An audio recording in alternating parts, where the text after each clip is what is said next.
上次我们说到，丰臣秀吉在中国陷入空前苦战，黑田官兵卫只身前往有冈城，试图劝降荒部村重。上月城之战和三部城之战的结果，则是以山中陆之介番外的形式交代过了。在这里还要交代一个上期漏掉的重要信息，那就是虽然难以考证明确的时间，但天正5年7月时，官兵卫肯定和秀吉明确了在织田势力中的上下关系。这个信息对解释接下来的事非常重要。这里是巫女花散里演绎日本历史传奇的频道，记得先点赞订阅哦。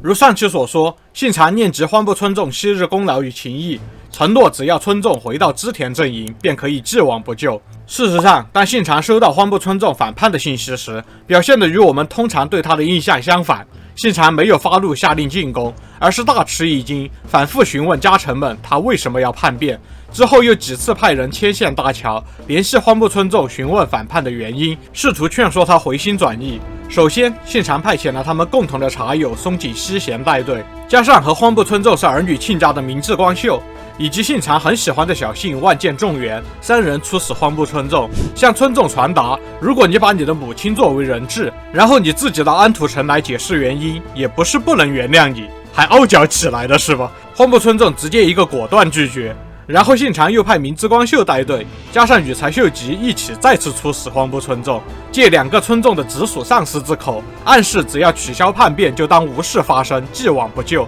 荒部村重还是一个果断拒绝，顺手还让儿子和明智光秀的女儿离婚，把他送回到坂本城，表明了态度，没得谈。信长依然没有放弃和平解决问题，黑田官兵卫因此得到了这个空前的升职加薪机会。在这个时候，黑田官兵卫属于在中国地区小有名气的会整些预料之外的狠活的家伙，这种感觉。信长知道他要去劝降荒部村重后，寄予厚望，承诺他也可以使用信长本人使者的名义。可见信长多次尝试后实在是没辙了，但现在还是不想武力镇压荒部村重。如果黑田官兵卫能说服荒部村重的话，他的仕途会得到一个巨大的提升。而黑田官兵卫敢于单刀赴会，自然不仅仅是因为他过于热心于出仕功名，他的前老板小室正直在这里起了重要的作用。按照日本大学创始校长金子健太郎所著的《黑田如水传》所写，因为荒部村重是和小室正直一起叛变的，黑田官兵卫先到自己的主君小室正直的居城拜见了解情况。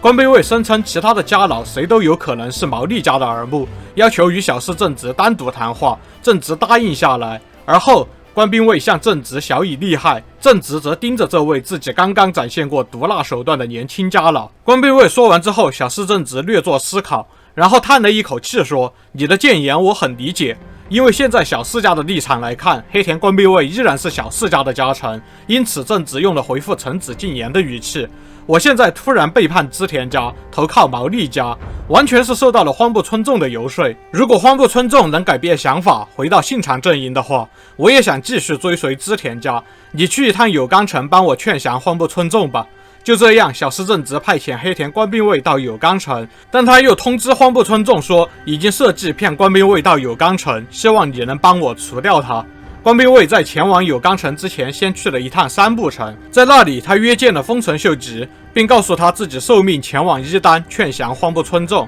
后来官兵卫到达伊丹时，荒部村重已经收到了小室正直的密信，于是邀请他到内城。在那里，荒部村重安排了数名伏兵活捉黑田官兵卫后，将他投入了地牢。此事发生在当年的10月下旬。那么按照黑田如水传的说法，官兵卫更像是在展现了自己的毒辣手腕之后，遭到了小室家其他担心织田信长渗透太深的家老们防备，于是打算趁这个机会除掉他。但是作为好友，荒部村重最终也没能按照小室家的要求下手杀死他，而是把他囚禁在有冈城的地牢中。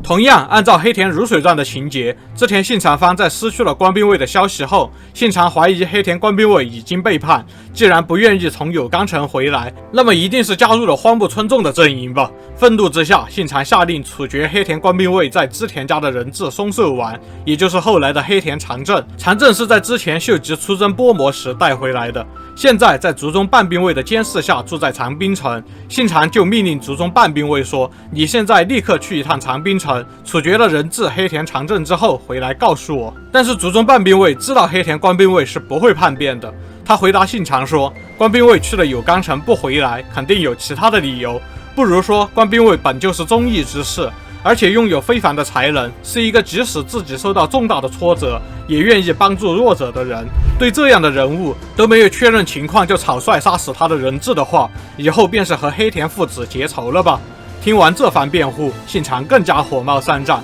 完全没有听进去。半兵卫眼看再说下去也没有意义，于是放弃劝说，前往了长滨城。但是经过深思熟虑后，半兵卫还是决定抗命。他从长滨城把黑田长政悄悄带出来，送到了自己的居城菩提山城城下町的家臣居所藏了起来。这些事没有被发现，织田方就当作黑田长政已经被族中半兵卫秘密处决了。这是比较有名的证明信长生涯后期性格暴戾的事件。但我觉得站在信长的角度想想，认为黑田官兵卫叛变也是合理的。其他的使者都安然回来了，就独黑田官兵卫没了音讯，换谁心里都犯嘀咕。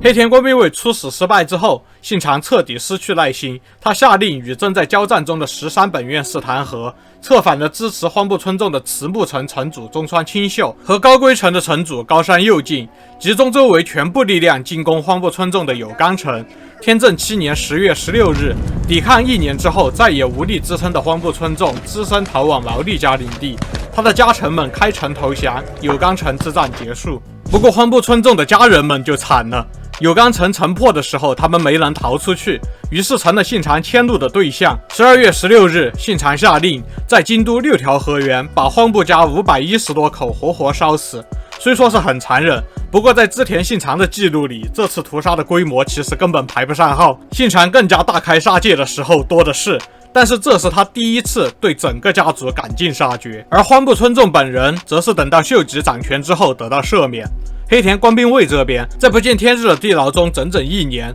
他竟然奇迹般的活了下来。不过由于长期被禁锢的条件过于恶劣，他的腿和腰已经无法恢复，从此一生都伴随着腰腿疼痛，无法正常走路。眼睛也因为太久不见光而受到了不可逆的损伤，从此视力极差。对如此惨状依然没有背叛的官兵卫，信长没有给予奖赏，但是显然此后信长对官兵卫的忠诚非常信任，基本是有求必应。第2年，也就是天正8年，官兵卫的主君小室正直逃往毛利家寻求庇护，信长将小室家领土中的1郡以及额外的1万担领土赏赐给官兵卫，合计3万担。一生追求功名的不是奇才黑田官兵卫孝高，也是经历了如此艰难之后，才终于踏出了作为大名的第一步，成为名为战国的游戏桌上的一个小玩家，激励了后世日本很多怀才不遇、大器晚成的豪杰们。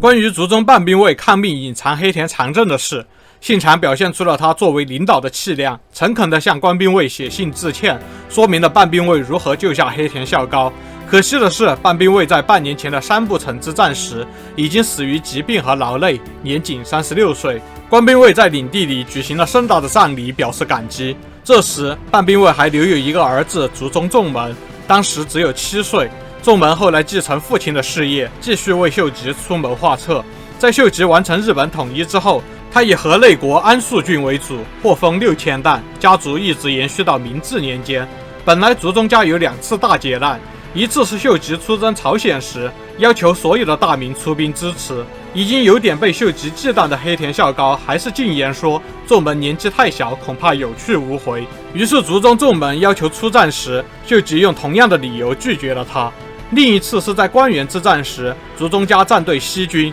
正在搞骚东西的黑田长政劝服了族中重门转投东军，两家实际合作几乎没有，但方便的时候黑田家会稍微捞一下，这种感觉大概这就是所谓的传统友谊吧。都看到这儿了，别忘了点赞关注啊，我们下期再见。